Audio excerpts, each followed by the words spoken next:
Hello everyone. Probably all of you know what is a Nutcracker syndrome and that it is caused by compression of the left renal vein between abdominal aorta and the superior mesenteric artery. But probably most of you do not know that there are variations in the Nutcracker. So in this talk, I would like to share my experience and my concept of subtypes of the Nutcracker phenomenon and Nutcracker syndrome.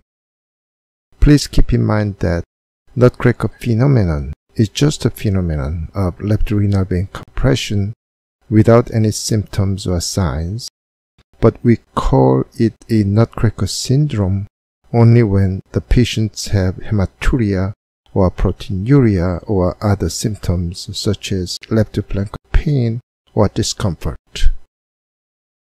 Upper schema and sonogram is a typical Nutcracker where left renal vein is compressed between aorta and the superior mesenteric artery.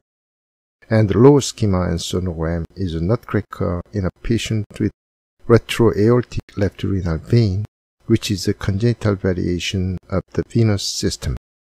We call this rare condition a posterior Nutcracker, and the more common and typical Nutcracker as anterior Nutcracker.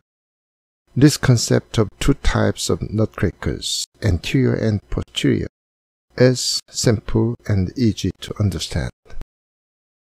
But if we look at anterior Nutcracker cases more carefully, we may find that there are variations, mainly three types.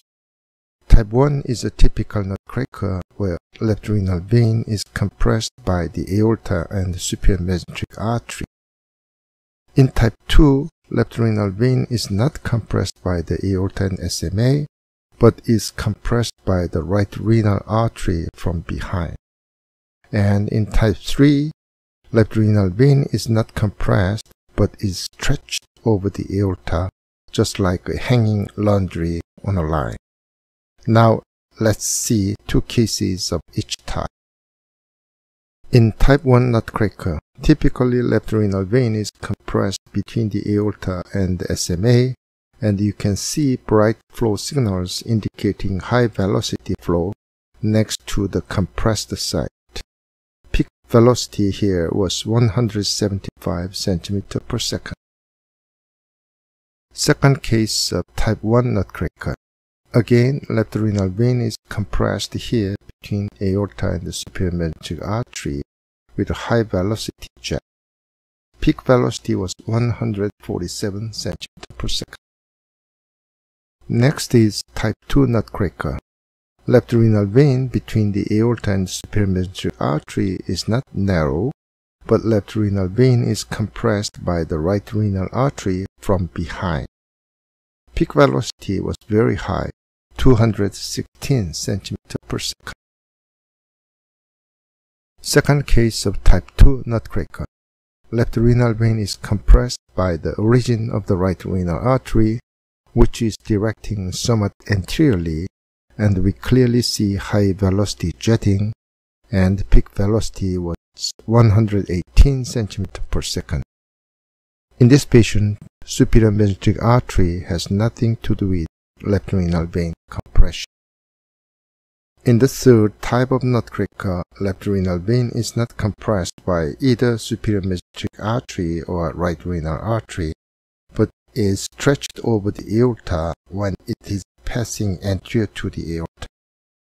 It is just like a rubber hose twined around the wooden column or laundry hanging on a line.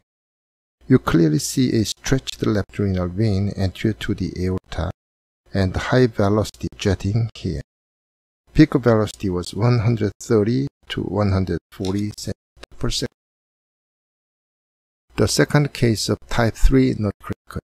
Left renal vein is stretched over the aorta at ultrasound and CT, and you can see high velocity jetting, and peak velocity was 127 cm per second.